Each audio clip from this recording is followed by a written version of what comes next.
ሰላም ጤና ይስጥልን ውድ የቻናላችን ተከታታዮች ፕሮግራማችን ቤተሰቦች ይህ አብዲራዋ ቲዩብ ነው። ፕሮግራማችንን ላይክ በማድረግ እንድትጀምሩ ላይክ ስታደርጉ የዚህ ፕሮግራም ተደራሽነት ተደማጭነት ከፍ ስለሚያደርግ ላይካችሁ በእጅጉ ያስፈልገናል። ላይክ እያደረጋችሁ ፕሮግራማችንን እንድታደምጡ አዲስ ከሆናችሁ ቻናላችንን ዛሬ ማድመጥ ለጀመራችሁ ሰብስክራይብ በማድረግ የደወል ምልክቷን በመጫን የቻናላችን ተከታታዮች ቤተሰቦች እንድትሆኑ ቻናላችንን ጆይን እንድታደርጉ እየጋበዝን ይህንን ፕሮግራም ከሀገር ውጭ የምታደምጡ የቻናላችን ተከታታዮች የሁል ጊዜ ድጋፋችሁን በሱፐር ስቲከር፣ ሱፐር ቻት፣ ሱፐር ታንክስ ድጋፍ እንድታደርጉ በአክብሮት እየጋበዝን ሁለተኛ ክፍል ፕሮግራም ይዘን መጥተናል። የመጀመሪያው ክፍል እንግዲህ በአባ አማካኝነት በርካታ ነጥቦችን ከናንተ ጋር ሰፋ ላለ ደቂቃ መነሳት ያለባቸውን የራሱን ምልከታ ጠቅለል አድርጎ አስደናቂ ፕሮግራም ከናንተ ጋር ቆይታ አድርጓል። እኔም እንደናንተ ነበር በጉጉት ያን ፕሮግራም ሳደምጥ የነበረው። ያው ከሱ አጠገብ ሆኜ ሪከርድ ባደርግም ግን በድጋሚ እንደናንተ እንደ ኦዲየንስ ሆኜ ነበር ድጋሚ ፕሮግራሙን ማድመጥ የቻልኩትና ፕሮግራሙን ካደመጥኩ በኋላ ከማይክ ጀርባ ከአባ ጋር የማልስማማበት እሱ ያነሳው ሀሳብ በፍጹም እኔን የማይገዛኝ የማያሳምነኝ ወይም በእኔ ዘንድ ተቀባይነት የሌለው አንድ ሀሳብ አንስቶ ነበር። እኔ ከአባ በተቃራኒ የቆምኩበት እሱ ያንን ፓርት በግል እይታው ተችቷል። እኔ ደግሞ ያ ደግሞ ተገቢ አይደለም እኔ በአንተ በኩል ይሄንን አስተያየት አልስማማም ስል እንግዲህ ይሄን ጉዳይ አድማጮች ይፍረዱ። ወደ ኦዲየንሱ ይዘን እንሂድና የሁለታችንን ፕሮግራም የሚያደምጡ የእግር ኳሱ ቤተሰብ ይሄን ጉዳይ ውሳኔ ይስጥ፣ የራሱን ሀሳብ አስተያየት ይስጥ። አንተም የራስህን ሀሳብ በሁለተኛ ክፍል አቅርብ በማለት እንግዲህ ሁለተኛ ክፍል አባ ካነሳው ሀሳብ ጋር በተቃራኒ ያለ የእናንተን ተሳትፎና አስተያየት የመጀመሪያውን ክፍል ያደመጣችሁ ሁለተኛውን ክፍል የምታደምጡ በሁለቱም የኮሜንት መስጫ ላይ ማስቀመጥ ትችላላችሁ። ይሄ ግን የተለያየ ሀሳብ እግር ኳሳዊ ነጻ ሀሳብ ነው። አብዛኛው የአርሴናል ደጋፊ ሊቀበለው የሚችል ሀሳብ አለ፣ አብዛኛው የአርሴናል ደጋፊ የማይቀበለው አለ። በተመሳሳይ ፔዥም ደጋፊዎች ሊስማሙበት ላይስማሙበት የሚችሉ የየራሳቸው እይታ አለ። ስለዚህ እነዚህን ጉዳዮችን በማስፋት ዛሬ ምሽት ለሚደረገው ተጠባቂው የዩኤፋ ሻምፒዮንስ ሊግ ምናልባት በቅርብ ዓመት ውስጥ በጣም በእጅጉ ተጠብቀው ለእይታ ከተጠበቁ ፍጻሜዎች መካከል ምናልባት ግንባር ቀደሙ ሊሆን እንደሚችል ይጠበቃል። ባለፉት ዓመታት ከነበሩ የፍጻሜ ጨዋታዎች ይሄ ጨዋታ በመላው ዓለም በዩኤፋም የቲቪ ስርጭት ደረጃም ምናልባት ትልቁን ሪከርድ ሊሰብር ይችላል። በመላው ዓለም ይሄን ጨዋታ የሚመለከት የእግር ኳሱ ቤተሰብ እና በጣም ትልቅ ትኩረት ያገኘ የፍጻሜ ጨዋታ ነው። ይሄ ለፓሪስ ሴን ጀርሜን በዘላቂነት የራሱን ዳይናስቲ ለመገንባት በሉዊስ ኤንሪኬ የፒኤስጂ ዶሚናንት ጊዜያት ተብለው እንዲነሱ የሚያስችል፣ በተቃራኒው ደግሞ የሚካኤል አርቴታ አርሴናል ለአዲስ ታሪክ ለአዲስ ምዕራፍ በክለቡ ታሪክ ውስጥ ተመዝግቦ የማያውቀውን ግዙፉን ውድድር ለማሳካት እንግዲህ በስተመጨረሻ 90 ደቂቃ ካልሆነ 120 ደቂቃ ለሚካኤል አርቴታ የሚቀረው እስከ ፔናልቲ ሹታውትም ሊሄዱ ይችላሉ እና በነዚህ ሁኔታዎች ውስጥ ሆኖ የሚደረገው የዛሬውን ፍጻሜ እስቲ በእኔ በኩል ያለውን እይታና ከአባ ጋር በተቃራኒው እንዲቆም ያደረገኝንም ጉዳይ በዚህ እናነሳለን። ግን ዛሬ የእንግሊዝ ጋዜጦችን ጨምሮ በመላው ዓለም በተለይ በፈረንሳይና በእንግሊዝ የወጡ ጋዜጦችን እስቲ እንመልከትና ወደ መነሻ ነጥቡ ምንዘዋወር ይሆናል። ከዘሳን ጀምሮ ብትመለከቱት የጋዜጣው የፊት ገጽ በአጠቃላይ ትኩረት ያደረገው የአርሴናልን ጉዳይ ነው። እዚህ ጋር ደግሞ ዘ ታይምስን ስትመለከቱ ዘ ፋይናል ፍሮንተር የሚል ትልቅ ሽፋን ያገኘ፣ በተጨማሪም ደግሞ ቴሌግራፍን ብትመለከቱ ዊ አር ካሚንግ ፎር ዩ ክራውን የሚል ሰፊ ዘገባ የያዘ የዛሬ ተነባቢ ጋዜጣ ነው እንግዲህ ለህትመት የበቃ። ሚረርን ደግሞ ስትመለከቱ ደብል ሂስትሪ፣ ይሄ በአርሴናል ታሪክም ያልተጻፈ ግዙፍ ታሪክ ለመጻፍ አርቴታና ልጆቹ የተቃረቡበትን ሚሽን ምክንያት በማድረግ ነው እንግዲህ ዴሊ ሚረር ይዞ መውጣት የቻለው። በተጨማሪም ዴሊ ስታርን ከተመለከታችሁ ዜር ሜቢ ደብል ኤሄድ የሚል የማርቲን ኦዲጋርድ ከፕሬስ ኮንፈረንስ መነሻ ያደረገ በቀጥታ የፊት ገጽ የእግር ኳሱ ያው የጀርባ ገጽ እንደሆነ ታውቃላችሁ። በእንግሊዝ የሚታተሙ ጋዜጦች ላይ የእግር ኳሱ ክፍል የጀርባ ገጽ ላይ ነው የሚገኘው። ግን የጀርባው ገጽ ትልቁን ሽፋን ያገኘው ትኩረት በአጠቃላይ በእንግሊዝ ምድር አርሴናልን ባተኮረ መልኩ ነው እና በዴሊ ኤክስፕረስ በኩል ደግሞ የወጣው አርሴናሎች ልክ እንደ ባርሳ ሰርክል በመስራት እጅ ለእጅ ተያይዘው ያሳዩት የስልጠና አይነትን ነው ዊነርስ ሰርክል በማለት ዴሊ ኤክስፕረስ በፊት ገጹ ላይ በትልቁ ይዞ መውጣት የቻለው። ወደ ስፔን ስንጓዝ ዳሪዮ አስን ነው የምናገኘው እና ዳሪዮ አስ ፍጻሜውን እንግዲህ እውቅናውን ለስፔን በመስጠት ነው የሚጀምረው። ሜድን ስፔን የኔ ፕሮግራም ቴምብሌን ላይ የተጠቀምኩት አርዕስት፣ ምክንያቱም ሁለቱም ስፔናውያን አሰልጣኝ ለዛሬ ፍጻሜ መብቃታቸውን ተከትሎ ዳሪዮ አስም ትኩረቱን ያደረገው ሜድ ኢን ስፔን በሚለው የፊት ገጽ ላይ ነው። እንዲሁም ሌኪፕን ስትመለከቱ በእንዲህ መልኩ ትኩረት አድርጓል። እዛው ዋናው ከተማ ፓሪስ የሚታተም ላ ፓሪዚያን የሚባለውም ጋዜጣ በእንዲህ መልኩ ትኩረቱን ፒኤስዤ ላይ አድርጓል። እንግዲህ የሁለቱም ከተሞች ጋዜጣ ትኩረታቸው ምን ላይ ነው? በአጠቃላይ ፒኤስዤ እና አርሴናልን በተመለከተ ነው። የፍጻሜውን ጨዋታ ባተኮረ መልኩ ትኩረታቸውን ከፍ አድርገው ጎላ አድርገው ቅኝታቸውን እነዚህ ነጥቦች ላይ የዛሬውን ፍጻሜ በተመለከተ የበለጠ ሰፊ ትንተና እየሰጡበት የሚገኘው አባ ካነሳው ሀሳብ ጋር በተቃራኒ ያቆመኝን ሀሳብ ከማንሳቴ በፊት ግን ለአርሴናል ደጋፊዎች አንድ መረጃ ለማሻገር ያክል እንግዲህ በአባ በፕሮግራሙ ላይ አንስቷል። የጁሪየን ቲምበር ፊትነስ የመጨረሻ ቴስት ማለፉን ተከትሎ ለዛሬው ጨዋታ 100% የመሰለፍ አካል ብቃት ላይ መገኘቱን አባ ፕሮግራሙን ካሰናዳ በኋላ ወደ እናንተ ተደራሽ ካደረገ በኋላ በወጡ አፕዴቶች ጁሪየን ቲምበር 100% የጨዋታውን ማች ፊትነስ ማለፉ ተረጋግጧል። ስለዚህ ዛሬ አርቴታ በራሱ ውሳኔ ላይ የሚጸናው ቲምበር መግባት አለበት ካለ ያሰልፈዋል።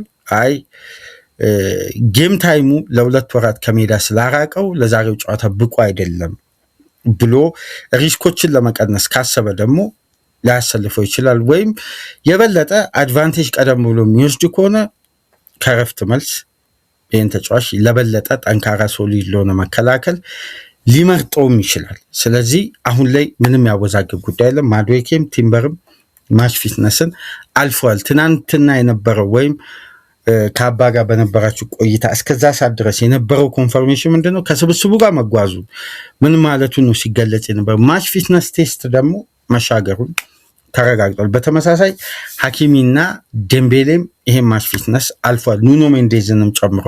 ምክንያቱም ኑኖ ሜንዴዝ መጠነኛ ይሄ መዛል ይስተዋልበት ስለነበር ማች ፊትነሱ ፕሮግረስ ላያደርግ ይችላል የሚል ስጋት ነበር መጨረሻ አካባቢና ይህም ተጫዋች እንደነዚህ አይነት ሁኔታዎችን ማለፉንም በፒኤስዤ በኩል ተረጋግጧል። እስቲ የጨዋታውን ምስል በእኔ በኩል ያለውን እይታ በተወሰነ መልኩ ላንጸባርቅ። ሁለቱም ቡድኖች የሚፈልጓት ደቂቃ አለ። በዘንድሮ ውድድር ዓመት ከተመለከት ሁለቱም ክለቦች ሻርፕ የሆነ ማጥቃት ውስጥ የሚቆዩበት ደቂቃዎች አሉ። ሁለቱም ቡድኖች በከፍተኛ ፍላጎትና ኢንቴንሲቲ መጫወት የሚፈልጉበት የጨዋታ ክፍለ ጊዜ አለ። ሁለቱም ክለቦች በካራክተር ደረጃ በጣም ኢፌክቲቭ ሆነው ተጋጣሚን መግቢያ መውጫ የሚከለክሉበት ደቂቃ አለ። እነዛ ደቂቃ ውስጥ በጥንቃቄና በኦርጋናይዜሽን የቆየ ቡድን ይህንን ጨዋታ ያሸንፋል ብዬ ነው በግሌ ማስቡ። ይሄ የኔ የጨዋታው ምልከታ ነው፣ የኔ የራሴ ግምት ነው። ሁለቱም ቡድኖች በዘንድሮ የውድድር ዓመት ስንመለከት የበለጠ ይሄ የተረጋገጠ ወይም በትላልቅ ጨዋታዎች ላይ ጎልቶ የወጣው የሁለቱ ቡድኖች ፍጹም ጥንካሬ የምናስተውለው አንደኛ የጌም ማኔጅመንታቸውን መጀመር የሚፈልጉት ሪስክ ከሌለው አጫወት የጸዳ የሜዳ ውስጥ እንቅስቃሴ ማድረግ የሚፈልጉት የመጀመሪያ 45 ነው። ሁለተኛ 45 እንደ ተጋጣሚው ኢፈርትና እንደ ጨዋታው ውጤት ላይ ጥገኛ የሆነ እንቅስቃሴ ነው የሚያደርጉት። የመጀመሪያ 45 ግን ለተጋጣሚ በቀላሉ ኳስን የሚተው ቡድኖች አይደሉም። ሁለቱም በደንብ በቅርብ ሳምንት ያላቸውን የዳበረ ኤክስፒሪየንስ እና ያሳዩትን ጥንካሬ ካስተዋልን ሁለቱም ቡድኖች የነበራቸው ጥንካሬ የበለጠ የሚስተዋለው ምንድነው? በመጀመሪያ 45 ነው ሻርፕ የሚሆኑት። በተለይ ሁለቱም ቡድኖች በመጀመሪያ 25 ደቂቃ አርሴናል ከዌስትሃም ጋር በነበረው ከፉልሃም ጋር በነበረው የሆም ጨዋታ የነበረው ፍሌክሲብል እንቅስቃሴ የነበረው ሻርፕ እንቅስቃሴ ከበርንሌይ ጋር እያልን እስቲ አርሴናል ሆም ማቹን ተመልከቱ። ፈርስት ሃፍ ፍጹም ሻርፕ ነው፣ አድቫንቴጅ ይወስዳል። ጨዋታው በዘገየ ቁጥር እንደውም በቅርብ ጊዜያት ውስጥ በሊጉ አንድ ጉዳይ ስናነሳ ነበር። አርሴናል ቀደም ብሎ አድቫንቴጅ የማይወስድባቸው ጨዋታዎች ላይ ከስቴዲየሙ በሚወጣ ሪያክሽን እና የደጋፊው ውጥረት መንገስ ጉዳዮችን በተወሰነ መልኩ ተጫዋቾችን ጫና ውስጥ ይከታል። የበለጠ ደግሞ አድቫንቴጅ ሲወሰድበት ክለቡ ጌሙን ኮንትሮል ለማድረግ ወደ ራሱ ሪትም ለመመለስ ዝግ ወዳለ ቴምፖ ሲቀየር ደጋፊው የበለጠ ብስጭት ውስጥ ስሜታዊነት ውስጥ ይገባና ተቃውሞ ድምፃቸውን ያሰማሉ። የበርንማውዝን ጨዋታ ካስታወሳችሁ በአብዛኛው ደግሞ የትላልቅ ጨዋታዎችን ኢፈርትና የአርሴናል ያለውን አቅም ተጠቅመው የተጫወተበት አይደለም። ያ ጨዋታ የሚፈልገውን ቁልፉን ደቂቃዎችን አርሴናል ዌል ኦርጋናይዝድ ሆኖ አሳለፈ የምንልባቸውን ትላልቅ ጨዋታዎችን ለምሳሌ ነጣጥለን ብናወጣ አርሴናል ለምሳሌ ከማንቸስተር ሲቲ ጋር ፈርስት ሃፍ በካራቦ ካፕ በጣም ሻርፕ ነበር ከረፍት በፊት፣ በተለይ የመጀመሪያ 30 ደቂቃ። የተለያዩ ጨዋታዎች ኢታር ላይ በነበረው ጨዋታ ሰከንድ ሃፍ አርሴናል ኢፈርቱ ልዩ ይሁን እንጂ ስለ ኦርጋናይዜሽን ሙሉ የጨዋታውን ፕላን ገልጠን ከተመለከትን ደግሞ የበለጠ የሲቲ ሁለተኛ 45 ኢነርጂ ማጣት አርሴናልን እንዴት ጨዋታው ላይ የበለጠ ኢፌክቲቭ እንዲሆን እንዳስቻለው ተመልክተናል። ግን ተጋጣሚ ላይ ጫና ፈጥረው እድሎችን በተለያየ ሂደት ተጠቅሞ ለማስቆጠር ለምሳሌ ተመልከቱ። ከአትሌቲኮ ማድሪድ ጋር የመልሱን ጨዋታ በኤሚሬትስ የነበረውን የመጀመሪያው 45 የአርሴናል ፍጥነት፣ ፕሬሲንግ፣ እንቅስቃሴ እንዴት ነበር አትሌቲኮ ማድሪድን ከራሳቸው ሜዳ እንዳይወጡ ፒን ማድረግ የቻሉት? ወደ ፒኤስጂ ሂድ ተመልከቱ።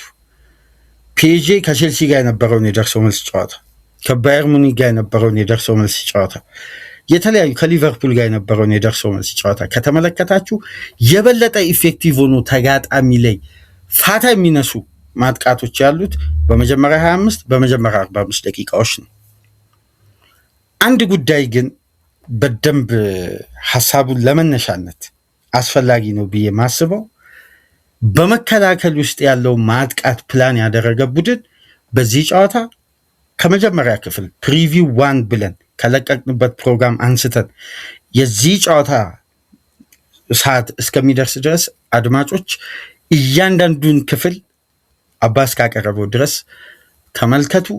ከመጀመሪያ ክፍል የቪቲኛና የራይስ ፎቶ በቴምብሌናችን ላይ ካለበት አንስቶ ተመልከቱ። ሁሉም ፕሮግራሞች ላይ ያነሳውት አንድ ሀሳብ አለ። እዚህ ጨዋታ ላይ ጥንቃቄ መርጦ አርቴታ ባለው ጥንካሬ እከላከላለሁ ካለ ነው አደጋውን እላዩ ላይ የሚጠራው። አሁንም ልንገራችሁ ይሄንን ሀሳብ በመላው ዓለም ያለ የሚዲያ ስትሪም ላይ እንደዚህ ብሎ በድፍረት ለመናገር የሚፈሩበትና የነጮቹን አስተያየት የሚከተሉበት የራሳቸው የሆነ ይሄ ሙያዊ ሽፋን ለማግኘት ወይም ጥንቃቄ፣ ምክንያቱም ከራሳቸው በወጣ ሀሳብ የሚያቀርቡ ከሆነ ጉዳዩ ካልተፈጸመ መሳሳትን እንደ ትልቅ የሆነ ሙያዊ ጉለት ሊመለከቱ ስለሚችሉ በድፍረት ለመናገር ይፈራሉ። አብዛኛው ሚዲያ ላይ አርሴናል ይህን ጨዋታ ከተከላከለ ነው የሚሸነፈው፣ ወይም አብዛኛው ሚዲያው ላይ እንደምትሰሙት አርሴናል ባለው ኮምፓክት ስትራክቸር ላይ መቆየት መቻሉ ጨዋታውን እንዲያሸንፍም ሆነ የጨዋታውን ክፍለ ጊዜ እንዲፈጅ ከዛም በኋላ በተገኙ አጋጣሚዎች የሴት ፒስ ኳስ ማስቆጠርን አድቫንቴጅ ካደረገ ያኔ ለአርሴናል ትልቁ ኪሳራ የሚጀምረው የጨዋታው ፕላን። ይህን የምልበትን የመጀመሪያ አስተያየት ልንገራችሁ። ወደ አባ ሀሳብ ልምጣ፣ ከእሱ ጋር ማልስማማበት ምክንያቱም በቀጥታ ተያያዥ ስለሚሆን።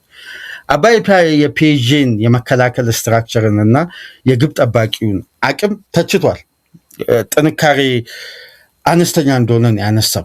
ግን እኔ የዛ ቡድን የፔዥ የመከላከል ጥንካሬ ድክመት ሳይሆን በማጥቃት ውስጥ ያለው የተከላካዩና የግብ ጠባቂውን አስተዋጽኦ ነው የበለጠ ጉልህ ተደርጎ ለእኔ በግሌ የምመለከተው። ከመከላከላቸው ይልቅ በማጥቃቱ እንቅስቃሴ ላይ የሚያደርጉት ተሳትፎ የበለጠ ሚዛን ይደፋል። ለምሳሌ ከባየር ሙኒክ ጋር በነበረው የመጀመሪያ ዙር ጨዋታ የፔዥ የተከላካይ ክፍል መጋለጥ ብቻ አይደለም አራቱ ግብ እንዲቆጠር ምክንያት የነበረው። የሉዊስ ኤንሪኬ ታክቲካሊ እርምት ለመውሰድ ተጨማሪ ደቂቃዎችን ተጨማሪ ትሬኒንጎችን ስለሚፈልግ ያለው አማራጭ ምንድን ነው? የግብ አድቫንቴጅ ወስዶ ከሆም ጨዋታ መሄድ ነው። ምክንያቱም ለሁለተኛው ጨዋታ ያ የጨዋታ ስትራክቸር እንደማይደገም ኤንሪኬ ሜዳ ውስጥ 4 ግብ ሲቆጠርበት ያውቃል።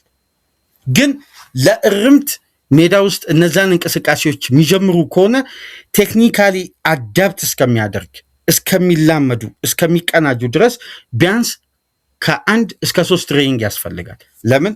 እግር ኳስ ሂደት ስለሆነ በአንድ ሜዳ ውስጥ እዛው ጋር ያ ክፍተት ተመልክቶ አሰልጣኙ ለእርምት የሚፈጥን ከሆነ እንደገና ሌላ ባላንስ ሊያበላሽ ነው። ስለዚህ ባላንሱን ስሌቱን ጠብቆ በእርምት ቀጣዩ ጨዋታ ለመምጣት ተጨማሪ ትሬኒንግ ሴሽኖች ያስፈልጉት ነበር። የመጀመሪያውን ጉዳይ ተመልከቱ። ይህንን ጉዳይ ደጋግሜ ማነሳው በነገራችን ላይ በዛሬው ምሽቱ ጨዋታ ትልቅ የጨዋታው ልዩነት እንደሚሆን ትላልቅ ጨዋታዎች ላይ ፒኤስጂ እየተገበረ ግን ሚዲያው ከቨር ያልሰጠው ትልቁ የፒኤስጂ ጥንካሬ ስለሆነ ነው። ፓሪስ ሴን ጀርሜን በመጀመሪያው ጨዋታ በደንብ ከተመለከታችሁ ትልቁ ጫና የደረሰበት በክቫራትስኬሊያ እና ኑኖ ሜንዴዝ በሚገኙበት ኮሊደር በጣም ትልቁን ጫና የደረሰበት። የጫናው ዋናው መነሻ ምን ነበር? የፒኤስጂ የክንፍ ተጫዋቾች ፉልባኩና አታኪንግ ዊንገሩ የነበራቸው ጋፕ ሰፍቷል። ከአንድ እንቅስቃሴ ላይ አቁሜ በግምት ስመለከት ወደ 19 ሜትር በአንዳንድ ኳስ እንቅስቃሴዎች ላይ ይሰፋል። ቶማስ ላይማር በተፈጥሮ የዲፌንሲቭ ሚድፊልደር ተጫዋች ነው። ተፈጥሯዊ ቦታው ከሬድቡል ሳልስበርግ እስከ አርቢ ላይፕዚግ የምናውቀው የቶማስ ላይማር ተፈጥሯዊ ቦታ ዲፌንሲቭ ሚድፊልደር ነው። ወደዛ ቦታ ኮምፖኒ ሲቀይረው ያለውን አካል ብቃትና ፍጥነትና ጉልበት ተጠቅሞ ያንን ኮሊደር ከቨር እያደረገ የኦሊሴ መመለስ እንዲገድብ ነው፣ የበለጠው ኦፌንሲቭ እንዲሆን። ይሄ ደግሞ ምን ረድቷቸዋል? ባየር ሙኒክን፣ ሃሪኬንን እና ሉዊስ ዲያዝን የበለጠ በኦሊሴ ኢፈርት ክሬቲቪቲው ከፍተኛ ግብ እንዲያመርቱ ረድቷቸዋል። ስለዚህ የሙኒክ የተጠናቀቀው ሳይክል ምንድን ነው? አታኪንግ ሰርድ ነው።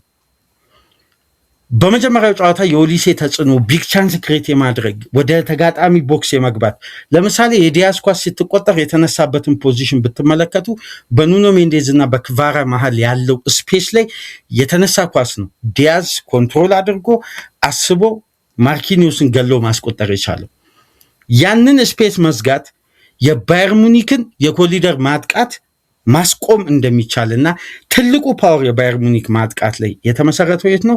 የኦሊሴ ፖዚሽን እንደሆነ የተረዳው ኤንሪኬ በሰከንድ ሌጉ በቀጥታ ያደረገው በተከላካዮችም በግብ ጠባቂ ታክቲካል እርምት ኳሶች ሁሉ በረጅሙ አስቡት። በፒኤስጂ የተጠናቀቀው የውድድር ዓመት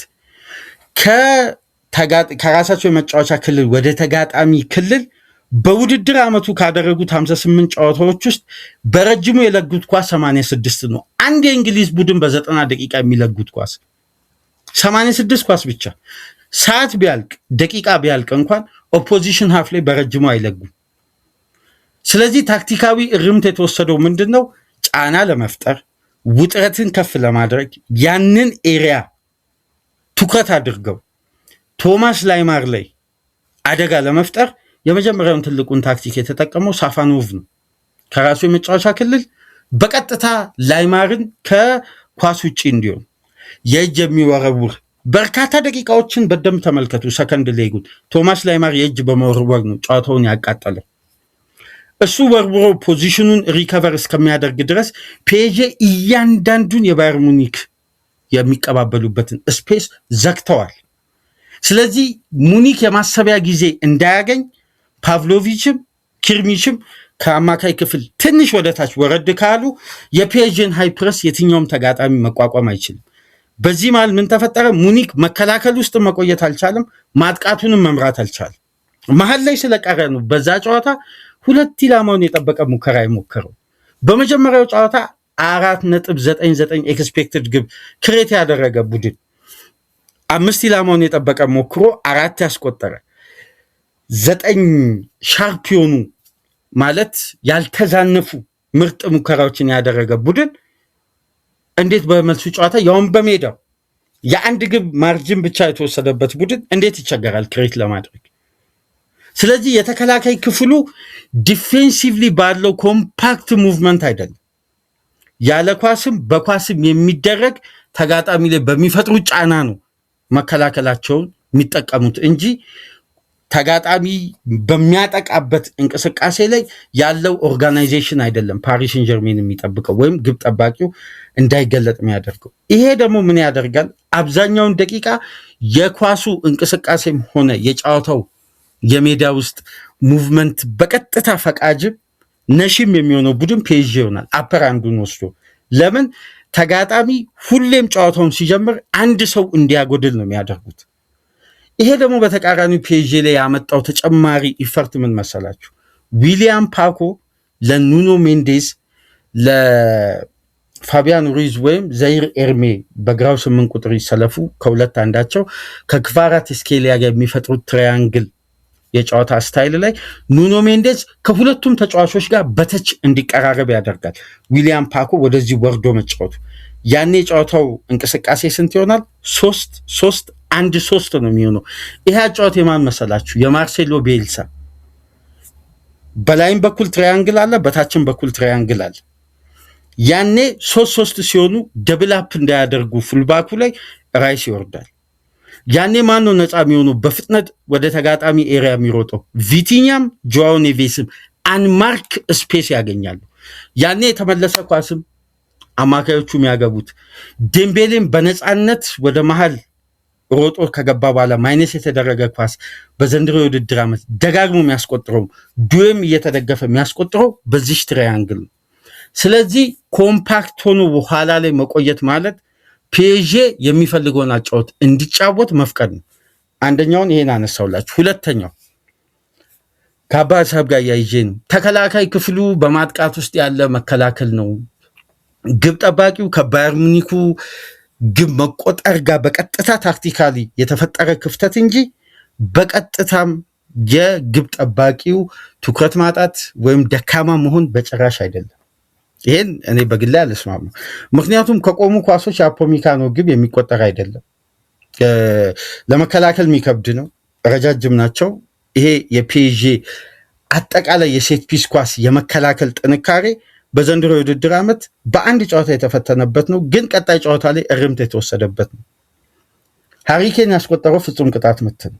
የዲያዝ ኳስ በሙቭመንት ስህተት ነው ያልኳችሁ። የቱ ክፍል የግራው ኮሊደር የክቫራና የኑኖ ሜንዴስ በመልሱ ጨዋታ አጥቅተው በዛ ኤሪያ ላይ ነው ሙኒክን ዶሚኔት አድርገው ያሸነፉት። ስለዚህ ታክቲካል እርምት እንጂ የተከላካይ ክፍሉ የግብ ጠባቂ ስህተት አይደለም። ታክቲካሊ ሙኒክን ኦርጋናይዜሽኑን ፈርስት ሌግ ላይ ተረዱ። ሰከንድ ሌግ ላይ ሙኒክን ከሪትም ውጭ ማድረግ ቻሉ ፒኤስጂዎች። እንደውም እኮ የተጠበቀው ኦፕታ ራሱ 58% ግምቱን የሰጠው ለባየር ሙኒክ ነበር። ግን ሉዊስ ኤንሪኬ በዚህን ሰዓት በዘመናዊ እግር ኳስ ታክቲካሊ ማንም የማይደርስበት ጂኒየስ መሆኑን ያረጋገጠበት ጨዋታ። ለምን የዓለማችን የዘንድሮ የውድድር ዓመት ምርጡ ጨዋታ ፈርስት ሌግ ላይ እንዲታይ በሩን ከፍቶ በማጥቃት የኤንሪኬ ማጥቃት ለሙኒክ ማጥቃት እንዴት በር እንደከፈተ አየን። ኤንሪኬ ደግሞ ታክቲካሊ ኦርጋናይዝድ ሆኖ እነሱ ላይ ያለውን ክፍተት የበለጠ አርሞ ሙኒክ ላይ ያለውን ድክመት ደግሞ ኤክስፕሎስ ሲያደርግ ሙኒክ መተፋፈኛ ነው ያጣው። ይሄን የሆነው ስለዚህ የጨዋታው ቀጥተኛ ፕላን በታሰበለት ደረጃ የተጓዘው ኤንሪኬ በፈቀደው የጨዋታ ስታይል ነው። ለዚህ ነው ባየር ሙኒክ ሳይክሉን ያልጨረሰ ቡድን ስለሆነ ፒኤስጂ ተጠናቆ ስላለቀ ታክቲክ ቀይሮ ሌላ ምስል ይዞ ቢመጣ እንኳን ኦርጋናይዜሽኑን አይለቅም። ለምን? መሰረቱ አልቋል፣ ሳይክሉን ጨርሷል። ፕሮዳክት ላይ ነው አሁን ያለው። የበለጠ ከዚህ በላይ ከፍተኛ ዶሚኔት በቀጣይ ዓመታት ሊያደርግ ይችላል የዚህ ቡድን ሳይክልና ቅንጅት። ምናልባት ክለቦች በዚህ ሰዓት በኢሮፒያን እግር ኳስ ከፍ ብሎ ለመታየት ከፍ ብሎ ነጥሮ ለመውጣት በፒኤስጂ ደረጃ ሳይክላቸውን ማጠናቀቅ አለባቸው። ምክንያቱም አንድ ቡድን በየ15 ደቂቃው እንቅስቃሴው የሚቀይርና ተለዋዋሽ ከሆነ ምን ያክል ቢዋሃድ ነው ተጫዋቾች ተናበው እየተቀያየሩ ዳይናሚክስ የሚፈጥሩት? ይህንን ነው ማተኮር ያለብን። በሌላ በኩል ደግሞ መነሳት ያለበት ትልቁ ነጥብ አርሴናል ለምሳሌ ኮምፓክት ሆኖ ይቆይ፣ አርሴናል መከላከል አለበት፣ ጥንካሬውን ማስቀጠል አለበት ለሚሉ ደግሞ ከአርሴናል ኦርጋናይዜሽን ይልቅ በኢሮፒያን እግር ኳስ ካላቸው ኤክስፒሪየንስ የኢሮፒያን እግር ኳስ ላይ ካሸነፉት ትላልቅ ውድድሮች አንጻር ኡናይ ኤምሬ የተሻለ ኤክስፒሪየንስ አለው ኢሮፒያን እግር ኳስ ላይ። ይህን ታውቃላችሁ። ሊቨርፑል በተሻለ ኤክስፒሪየንስ አለው ከእንግሊዝ ክለቦች። ጋርዲዮላ የተሻለ ኤክስፒሪየንስ አለው በተለይ አማራጭ ታክቲክ በመያዝ። እነዚህ ሶስት ክለቦች በተጠናቀቀው የውድድር ዓመት የኤንሪኬን ቡድን አግኝተዋል። ግን ሁሉም ቡድኖች የተፈጠረባቸውን ጫና እንከላከል ብለው ወደ ሜዳ ሲገቡ አደጋው እነሱ ላይ በስቶ ለስተትም ግብም እንዲቆጠር ምክንያት ሆነ። የዘንድሮ የአርሴናል መከላከል ጥራትና ትላልቅ ፈተናዎችን ቡድኑ ፊት ለፊት የተጋፈጠበትን ጊዜ ከተመለከታችሁ በሚድል ክላስ ያሉ ክለቦች ላይ አርሴናል 58 ነጥብ አግኝቷል። ከቢግ ሲክስ ጋር ባለፉት ዓመታት ከነበረው ሪከርድ የዘንድሮ ሪከርድ በጣም ወርዷል። ይሄን ታስታውሳላችሁ። ለዚህ ነው የአርሴናል መከላከል በትልቅ ጨዋታ አዋጪ አይደለም። የበለጠ አርቴታ ይጋለጣል።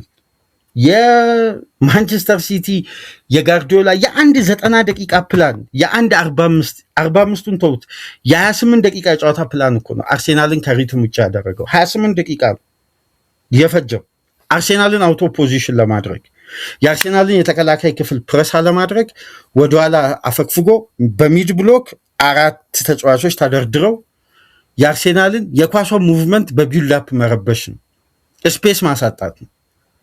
እነዚህ ታክቲካዊ ሂደቶችን የአርቴታ ቡድን ሰብሮ ለመውጣት የተቸገረበት ዋነኛ ምክንያት ኮምፓክት ሆኖ በ6 ተጫዋቾች በራሱ ዞን ላይ ለመቆየት መወሰኑ ነው።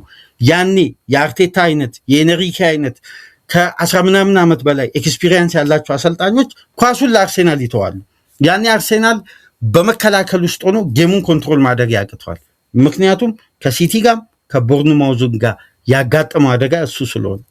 ስለዚህ ኮምፓክት ሆኖ መቆየት ከፒኤስጂ ጋር አደጋን ራስ ላይ መጥራት ነው 100%። ተመልከቱ፣ ቪላ ለማጥቃት ሲወጣ መጀመሪያ ያደረገው ምንድን ነው? በደንብ የምታስታውሱ ከሆነ አድቫንቴጅ ተወስዶበታል፣ የ2 ግብ። እንዴት ከኋላ ተነስቶ 3-2 ማድረግ ቻለ? በደንብ ከተመለከታችሁ ከረፍት በኋላ ዋትኪንስን ቀይሮ ሲያወጣ አብዛኛው እግር ኳስ ቤተሰብ ደስተኛ አልነበረም በጨዋታው። ግን ትልቁ ፕላን የነበረው በራሽፎርድና በአሴንሲዮ ሁለቱን ኮሊደር ላይ ተጨማሪ ተጫዋቾችን በማስገባት ሐኪሚና ኑኖ ሜንዴዝ አማካዩን እንዳያግዙ፣ ፓኮና ማርኪኒዮስ ከራሳቸው ቦክስ ይወጣሉ፣ ግን ወደፊት እንዳይገፉ አማካዩ እዛው ፒን ተደርጎ ተይዟል በቡካዮ ካማራና በኦናና አማካኝነት 1v1። ስለዚህ የተከላካዮቹ የሁለቱ ፉልባኮች ኬሪያቸው መውጣት ነው አስቶን ቪላን ሊያጎድል የሚችለው። አሴንሲዮንና ራሽፎርድን በማስገባት ልክ ፋቢያን ሩይዝንና ጆዋው ኔቬስን ነጠሉ ከፉልባኮቹ። ስለዚህ የፒኤስጂ ትልቁ አቅም ያለው በሁለቱ ኮሊደር ነው። ሁለቱ ፉልባኮች ከአማካዩና ከፊት መስመር ተጫዋቾች ጋር እየተቀያየሩ ቅድም ያነሳውላችሁ ትራያንግሉ ሙቭመንት፣ ፓኮ ኑኖ ሜንዴዝ የሚገፋበት፣ ማርኪኒዮስ ሐኪሚ የሚገፋበት፣ ቪቲኛ መሀላቸው ገብቶ ላይን ብሬኪንግ ፓስ 244 ላይን ብሬኪንግ ፓስ ያደረገ ብቸኛ ተጫዋች በዘንድሮ የውድድር ዓመት በሻምፒየንስ ሊግ ቪቲኛ ነው። 44ቱ በሶስተኛ የሜዳ ክፍል የተደረገ ነው። 44 ላይን ብሬኪንግ ፓስ። የአርሴናል ተጫዋቾችን ላይን ብሬኪንግ ፓስ ብትመለከቱ 100 የሞላ የለም። ራይስ ነው 96። ተመልከቱ፣ ዊሊያም ፓኮ 98 ላይን ብሬኪንግ ፓስ አድርጓል።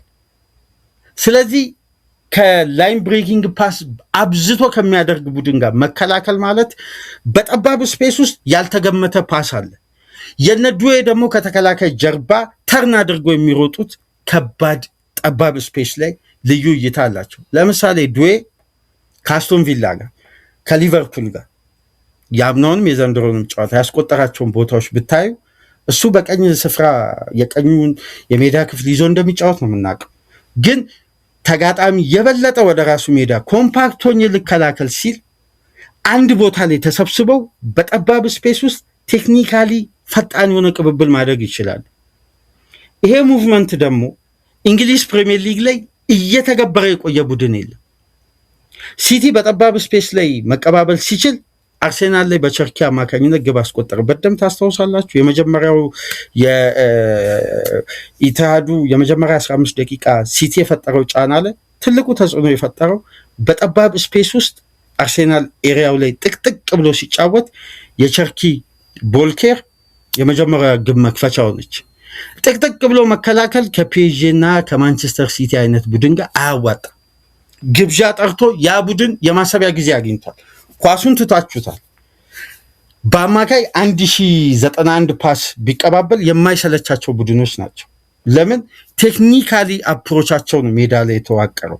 ስለዚህ አርሴናል ተከላክሎ ይቆይ ወይም በመልሶ ማጥቃት ወይም ራያ ከዚህ ሶስተኛ ሜዳ ክፍል ለዮከሬስም ሆነ ለሃቨርት ጥሎ እንደገና ሆልድ አድርጎ ኳሱን ወደ ሁለቱ ዊንግ ካወጣ በኋላ በሃይ ተርኖቨር ማጥቃት ከፒኤስጂ ጋር እንዲህ አይነት እንቅስቃሴ የበለጠ ኢፌክቲቭ ቢሆን የበለጠ ኢፌክቲቭ በዚህ ሙቭመንት የመጨረሻ ዳይናሚክ መሆን የሚችለው ቡድን ቢኖር በሃሪኬን ሆልድ የማድረግ ኳሊቲ ባየር ሙኒክ ፒኤስጂን መበታተን ነበረበት። ለምን? የኦሊሴም ከሃፍ ስፔስ ላይ ፓስ የሚያደርጋቸው የዲያዝ ፔኔትሬሽን፣ የኪርሚች እና የፓቭሎቪች የረጅም ኳስ እይታ ከበቂ በላይ ፒኤስጂን መበታተን ይችላል።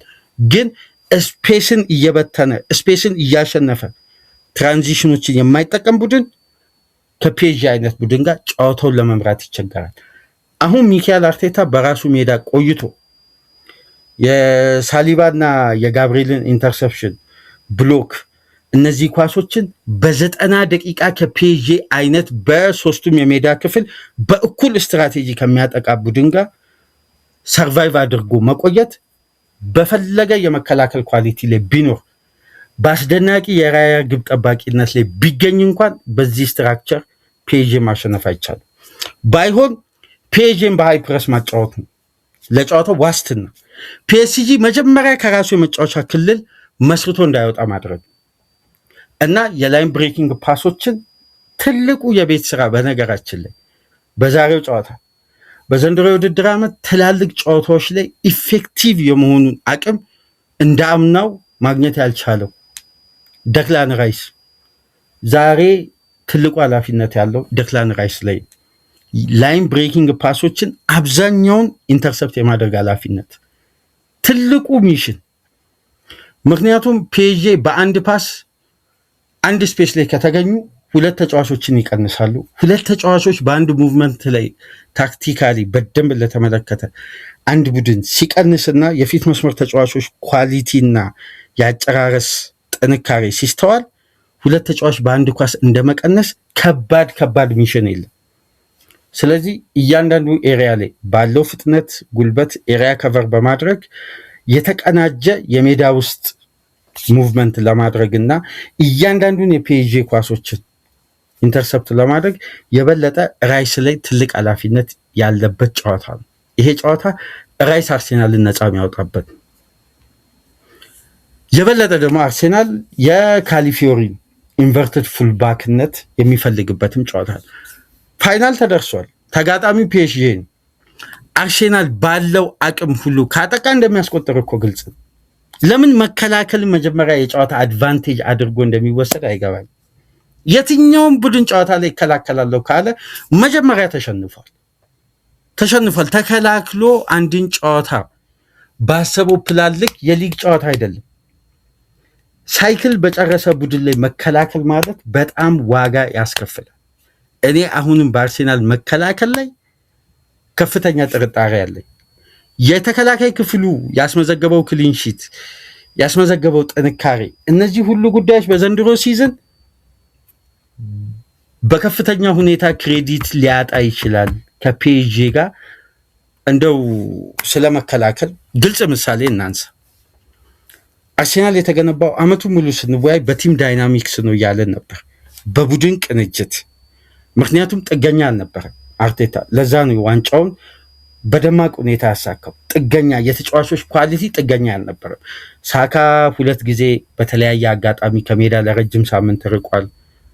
ኦዲጋርድም፣ ኢዜም፣ ዮከሬስም ተጎድቷል። ሃቨርት የሲዝኑን ግማሽ አልነበረም። ሁሉንም ጋብሪኤል ሲዝኑ ሲጀምር ተጎድቷል። ሳሊባ ተጎድቷል። ቲምበር ይኸው ከ2 ወራት በኋላ ሜዳ የተመለሰው። የካሊፊዮሪ የሶፍት ቲሹ ችግር ያልተጎዳ ተጫዋች ራያ ብቻ ነው ያልተጎዳው። ሁሉም ተጫዋች ተጎድቷል። ጉዳት ከተባለ ዙቢመንዲ ጌም ታይሙ በስቶበት ኦቨርሎዱን መቋቋም ከብዶት በተክለሰውነት ፋቲግ የመሆን እየተስተዋለ ስለመጣ ነው አርቴታ ልክ ማካሊስተር አምና ለሊቨርፑል በሰጠው ደረጃ ሰጥቶ ዘንድሮ ሲዝን የሆነው አይነት ምልክቶች ስለታዩ ዙቢመንዲን በፍጥነት ይሄን ሰውነቱን ሪከቨር እንዲያደርግ ቤንች ማድረግ የጀመረው። ስለዚህ ቲም ዳይናሚክስ ነበር። ዮከሬስ ጎደለ፣ አርሴናል ግቡን ከየትኛውም አቅጣጫ የትኛውም ተጫዋች ያስቆጥራል። እንደ ቡድን ስለሚያስቆጠር እኮ ነው በእንግሊዝ ፕሪሚየር ሊግ ታሪክ በአነስተኛ ግብ አስቆጣሪነት ዋንጫውን ያሸነፈ ቡድን ተደርጎ የተወሰደው። ለምን? አርሴናል ጥገኛ አይደለም። ማንኛውም ተጫዋች ያስቆጥራል። ራይስም፣ ዙቢመንዲም፣ ካላፊዮሪም፣ ሂንካፔም፣ ቲምበርም፣ ሳሊባም፣ ጋብሪኤል ሁሉም ያስቆጥራል። ስለዚህ ስለ ቲም ዳይናሚክስ ካነሳን በዘመናዊ እግር ኳስ የተሟላው ቲም ዳይናሚክስ ማን ነው ብላችሁ ጎግል ላይ ሰርች አድርጉ። ኢንተር ሚላን ወጣት ተጫዋች አለው። በእድሜ በልምድ በኤክስፒሪየንስ የጎለበቱ ተጫዋቾች አሉት። አማካይ እድሜ ያለው ቲም ዳይናሚክሱ በጣም ባላንስ የሆኑ የኢንዛጊው ኢንተር ሚላን። መከላከል ከተባለ ኢንተር ፒኤስጂ ማስቆም ነበረበት ፋይናል። መከላከል ከተባለ ስለ ኦርጋናይዜሽን ካወራ ለምን የኢንዛጊ ቡድን ሴሪያውን ሲያነሳ በአነስተኛ ግብ ተቆጥሮበት በአስደናቂ ሪከርዶች ሰባብሮን ዋንጫውን ያነሳው። ፍጻሜ ሲደርስ ከባርሳ ጋር ያ የታየው ቲያትርን ነው አብዛኛው የእግር ኳስ ቤተሰብ የሚያተኩረው። ባርሳ በሃይላይን ስለሚጫወት እንዴት ያንን ቡድን ማስከፈት እንደቻለ ትኩረት አድርጉ። ስለዚህ ይሄን ጨዋታ መመልከት ያለብን በቀጥታ በአርሴናል ባለው አቅም መከላከል ሳይሆን አርሴናል ባለው፣ ምክንያቱም ፋይናል ላይ ከአብዛኛው የእግር ኳስ ቤተሰብ ጋር የማልስማማበት አንድ ሀሳብ አለ። የቶማስ ቱኸል ከፍተኛ የመከላከል ጥንካሬ ሳይሆን ቼልሲ ማንቸስተር ሲቲን ያሸነፈው የጋርዲዮላ ትልቅ የታክቲክ ስህተት ነው። ይሄን ጉዳይ እርግጠኛው ልንገራችሁ፣ ፔፕ በአንድ መጽሐፉ ላይ መጽሐፉ አይቀርም። ኡመር ኡርፋን የሚባለው ጋዜጠኛን ፔፕ ያደነቀው እቺን ሀሳብ ስላነሳ ነው። ማለት ጫፍ ጫፉ ጠቅላላ አድርጎ አላነሳ። በዛ ጨዋታ የጋርዲዮላ ትልቁ ስህተት የነበረው በርናንዶ ሲልቫን ወደኋላ ስቦ ኬቪን ዲብሮይንን ወደፊት ማጫወቱ ነው። ለማርኪንግ የተመቸው በርናንዶ ሲልቫን የሐሰተኛ 9 ቁጥር ተጫዋች አድርጎ ዲብሮይንን ወደኋላ ቢስብ ጋርዲዮላ በጭራሽ ያን ጨዋታ አይሸነፍም ነበር። ለምን? ዲብሮይነ እዛ ቦታ ላይ ሰርቪስ እየፈለገ በጨዋታ ላይ የባከነ ተጫዋች ስለነበር እንጂ የ6 ቁጥር ተጫዋች ቢገባ ጎሏንም አያተርፍም። በሲቲ ማጥቃት ላይ የሚጨምረው ኳሊቲ የለም። አሁን በዓለም እግር ኳስ ውስጥ ፍጹም የሚያስማማው ጉዳይ የዛ ጨዋታ ዕለት የ6 ቁጥር ሚና ተጫዋች እስቲ ትልቁ ኃላፊነት ምን ነበር? 6 ቁጥር ለማንቸስተር ሲቲ በዛ ፍጻሜ የሚያስፈልግበት ምክንያት ምንም ምክንያት የለም። ሲቲ ጨዋታውን በፈለገው ደረጃ በልጧል። ጥራት ያለውን እድል ለመፍጠር ግን የዲብሮይንን ፔኔትሬሽን ገድቦ ጋርዲዮላ ሐሰተኛ 9 ቁጥር ላይ አስገባ። በርናንዶ ሲልቫን ወደኋላ መለሰ። ይችን ቦታ ቢቀያየር ጋርዲዮላ ግብ ማስቆጠር ይችል ነበር። ምክንያቱም በዲብሮይነ ፔኔትሬሽን እነ ካንቴ 90 ደቂቃ ሙሉ ዞን አጥረው አይቆዩም ነበር። ከኤሪያቸው ወጥቶ ይጫወታሉ። ለምን? የዲብሮይነን ፍጥነትና ጉልበት ማርክ ማድረግ ስለማይችሉ። ከዛ ጋርዲዮላ ለምንድን ነው በሲዝኑ መጀመሪያ አካባቢ በቀጣዩ ዓመት በታትኖ ነው ቼልሲን ያሸነፈው? አንድ አይነት ቡድን ነው ያዘው። ምንም ተጫዋች አልጎደለበትም። ለምን ቶይል አላሸነፈም? ምክንያቱም ከዛች ጨዋታ ጋርዲዮላ ተምሮ እንደውም የምታስታውሱ ከሆነ ጋብሪኤል ጄሱስን ሐሰተኛ 9 ቁጥር አስገብቶ ወደኋላ ዲብሮይነን ከሳበ በኋላ ከኤሪያ ውጪ አስደናቂ ግቦችን እያስቆጠረ ሲቲ ከዛች ጨዋታ በኋላ 13 ጨዋታ በቼልሲ አልተሸነፈም። 13 ጨዋታ የዚህን ያክል ማለት ነው። ስለዚህ ጨዋታ ላይ ከፍተኛ የመከላከል ጥንካሬ ጨዋታን አያተርፍ። ጨዋታን ለማሸነፍ የተለየ ፕላን ያዙትን ጥንካሬ። ምክንያቱም የአርሴናል ትልቁን ጥንካሬ እኮ የእግር ኳሱ ቤተሰብ የሉዊስ ኤንሪኬን ሀሳብ ልብ ብሎ ካደመጠ በጣም መረዳቱን እኮ 100% አረጋግጧል። አርሴናል በዘንድሮ የውድድር ዓመት ከኳስ ውጪ ሻርፕ የሆነ ቡድን ነው አለ። ስለዚህ ምን ማለት ነው? መከላከሉ የአርሴናል ሻርፕ ነው፣ እንዴት መስበር እንዳለብን እኛም ተዘጋጅተናል ነው። በአርሴናል መከላከል ላይ ተዘጋጅቶ ነው ኤንሪኬ ዛሬ የሚመጣው። ስለዚህ አርሴናል እዚህ የኤንሪኬ ማጥቃት ላይ ስፔሶችን ተጠቅሞ ካላጠቃ በመከላከል ዞኑን አጥሮ ማሰቢያ ጊዜ ፈቅዶ ኳሱን ትቶ ራሱ ላይ አደጋ ነው የሚጠራው። ሙቭመንታቸው በሚቀያየሩ የአንድ ለአንድ ግንኙነቶችን ዋን ቪ ዋንን አርሴናል ዱዌል የማሸነፍ ጥንካሬ አይደለም፣ የዋን ቪ ዋን እንቅስቃሴ ላይ ቴክኒካሊ ተጫዋቾችን የሚቀንሱ የፊት መስመር ተጫዋቾች ባሉበት ቡድን ላይ ዞንን አጥሮ 90 ደቂቃ ወይም የጨዋታውን አብዛኛው ደቂቃ መቆየት ማለት አንደኛ ለጥቃቅን ስህተት፣ ሁለተኛ በተለይ ለሶፍት ተች ትልቅ ቦታ ያለው የዩኤፋ ውድድር ነው። ትንሽ ንክኪን ወደ ፍጹም ቅጣት ምት ይቀይራሉ። አሁን በመከላከል ውስጥ የሚመጡ አደጋዎችን ልጥቀስላችሁ። ከፔዥ አይነት ቡድን ጋር ለፋውል ተጋላጭ ይሆናል። በጊዜ የቡድኑ ወሳኝ ተጫዋች ካርድ ይመለከታል። ከዛም በኋላ ጥንቃቄ ውስጥ ይገባል ሳይፈልግ በግድ። አንድ ተጫዋች ጥንቃቄ ውስጥ ገባ ማለት የመከላከል ኢፈርቱ በዛው ልክ ይቀንሳል። ስለዚህ ተጋጣሚ ፕሬሸሩን ቤት በኩል ያደርጋል በዛ ተጫዋች ፖዚሽን ላይ። አስታውሱ ሙስኬራ ዶኩ ላይ ጥፋት ከሰራ በኋላ አይደል የሲቲ ማጥቃት በአጠቃላይ በሙስኬራ በኩል ሆነ በጊዜ ቢጫ ስለተመለከተ። ትልቅ ጨዋታ ላይ ማጥቃት ነው ዋስትና።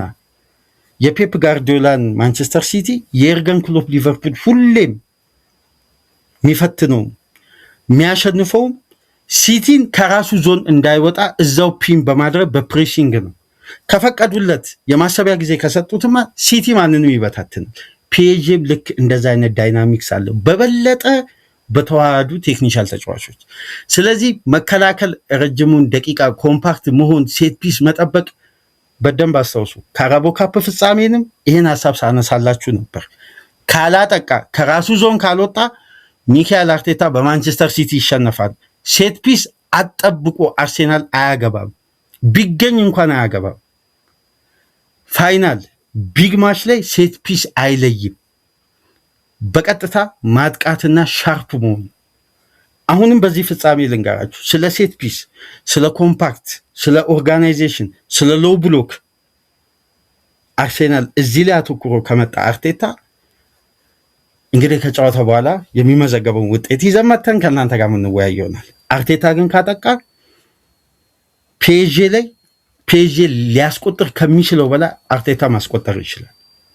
አጥቅቶ ወጥቶ የሚጫወት ከሆነ በተለይ በሁለቱም ኮሊደሮች ላይ የዋን ቪ ዋን አጋጣሚዎች ላይ የበለጠ አርቴታ ካተኮረ ጨዋታውን ማሸነፍ ይችላል፣ አደጋን መፍጠር ይችላል፣ አርሴናልን ለትልቅ ክብር ማብቃት ይችላል። በነገራችን ላይ በትናንትናው ዕለት አመሻሽ ስካይ ስፖርት ላይቭ ዴቪድ ኦርኒስትን ተጋብዞ አንድ አስተያየት ሲሰጥ ስመለከት ነበርና በጣም የተመቸኝን አስተያየት ላጋራችሁና ፕሮግራማችንን እናብቃ።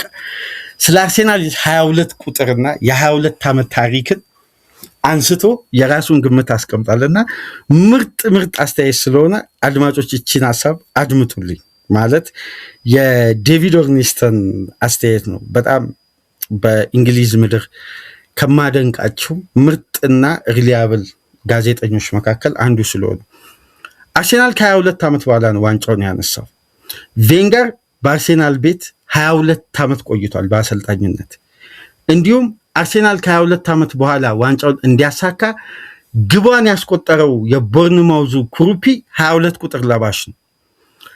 አርሴናል ለመጨረሻ ጊዜ ከ22 ዓመት በፊት ነበር የፕሪሚየር ሊጉ ዋንጫ ያነሳው። በዘንድሮ የውድድር ዓመት ቪክተር ዮኬሬስ 22 ግብ ነው ማስቆጠር የቻለው። ስለዚህ የዛሬው ጨዋታ 2-0 በፍጹም ቅጣት ምት በመለያ ምት አርሴናል ያሸንፋል ብሏል። 22ን መነሻ በማድረግ ዴቪድ ኦርኒስተን እና እስቲ ይህን ሀሳብ እንዴት ትመለከታላችሁ? በኦርኒስተን ሀሳብ ትስማማላችሁ? ጨዋታው ከ90 ደቂቃ በላይ አልፎ ወደ ተጨማሪ ደቂቃ ሊሄድ ይችላል ብላችሁ ታስባላችሁ? እስቲ ሀሳብ አስተያየታችሁን ስጡበት። ግን በእግር ኳስ ትላልቅ ስኬቶችን ያመጡ አሰልጣኞችን፣ ትላልቅ ታሪኮችን የሰሩትን አሰልጣኞች ካያችሁ በማጥቃታቸው እንጂ በመከላከላቸው ጆዜ ሞሪኖ በመጀመሪያው ዙር በቼልሲ ቤት ቆይታቸው እግር ኳስና ይሄ ዘመናዊ እግር ኳስ ሳይነቃቃ የነ አራጎኒስ ፍልስፍና፣ የነ ዴልቦስኬ እግር ኳሳዊ ስሌት፣ የነ ፔፕ ጋርዲዮላ የሐሰተኛ 9 ቁጥር፣ የነ የርገን ክሎፕ ኢንቴንሲቲ ሳይመጣ በፊት ጆዜ በሎው ብሎክ ተጋጣሚን አስጨንቆ በአስደናቂ የመከላከል ስትራቴጂ ዋንጫ አገኘ። እስከ ዛሬ ድረስ ጆዜ በዛ ሲስተም ድሎችን ወደ ክለብ ማምጣት አልቻለም። በዛ ጥንካሬ ለምን? ዘመናዊ እግር ኳስ ለሚከላከሉ ቡድኖች ቦታ ስለሌለ። ዛሬ አርቴታ የሚከላከል ከሆነ በኤንሪኬ ከባድ ሽንፈት ሊሸነፍ ይችላል። ካላጠቃ፣ ኳሱን ካልተቆጣጠረ። እንደ የአርሴናል ተጫዋቾች ቦል ፖዚሽን በአማካይ አርሴናል ፕሪሚየር ሊግ ላይ 58% ኮንትሮል ያደርግ የለም እንደ ጨዋታው ከፒኤስጂ ጋር ፕረስ ይደረግ፣ ለስህተት እንደው ቢዳረግ ይሻላል። ተከላክሎ ከሚመጣበት አደጋ ኳስን ኮንትሮል ለማድረግ እየተሳሳተ ቢጠቃ ነው የሚሻለው። ለምን? አርሴናል ትልቁ ጥንካሬ ምንድን ነው? ቦልና ስፔስ ሪከቨሪ ነው። ስለዚህ ቢነጠቁ እንኳን ሪከቨር ለማድረግ አይቸገርም የአርሴናል ቡድን። ተከላክሎ የሚመጣውን አደጋ ለመቋቋም ተውት። በመከላከል ውስጥ በጣም አስቀያሚው ጉዳይ ልንገራችሁ። ሌላ ተጨማሪ የመጨረሻ ጉዳይ ዲፍሌክሽን ኳስ አላስፈላጊ አብዛኛውን ደቂቃ የተከላከለ ቡድን በተራ ዲፍሌክሽን ኳስ ተቆጥሮበት ጨዋታ ይሸነፋል። ጨዋታውን አብዛኛውን ደቂቃ ፒን ሆኖ መከላከሉ የተደነቀ ቡድን በእነዚህ አይነት ጥቃቅን ስህተቶች ነጥቦችን ያጣል። በአንድ ወቅት በቻናላችን ትልቅ ተቃውሞ ያጋጠመንን ጉዳይ ላስታውሳችሁና ፕሮግራማችንን እናብቃ። ማንቸስተር ሲቲ እና አርሴናል ኢታሊ ይጫወታሉ። ጨዋታው 0-0 አለቀ። የዓለም ሚዲያ ሁሉ የአርሴናልን መከላከል አደነቀ። የሲቲ ግን ደካማ የመከላከልን ስትራክቸር አርሴናል ወጥቶ ቢያጠቃ ያን ጨዋታ ቢያሸንፍ የ2023-24 ዋንጫ አያጣም ነበር። የአርቴታ ቡድን 2023-24 ዋንጫውን ያጣው ኢታሃል ላይ ተከላክሎ 0-0 በመውጣቱ ነው። በነገራችን ላይ እና ስለ ሳሊባ ኢንተርሰፕሽን፣ ስለ ጋብሪኤል የተወራው በእግር ኳስ መከላከል ዋስትና የለውም። ላይክ፣ ሼር፣ ሰብስክራይብ አድርጉ። በሀሳብ የምትስማሙ ከሆነ ኮሜንት ላይ አስቀምጡ። ካልተስማማችሁም ሀሳባችሁን በነፃነት ግለጹ። በሱፐር ስቲከር፣ በሱፐር ቻት፣ በሱፐር ታንክስ ድጋፍ አድርጉ። በኢብራሂም ኩናቴ ተተኪ በታሰበው ተጫዋች ተመልሰን እንመጣለን። ሰላም ቆዩ።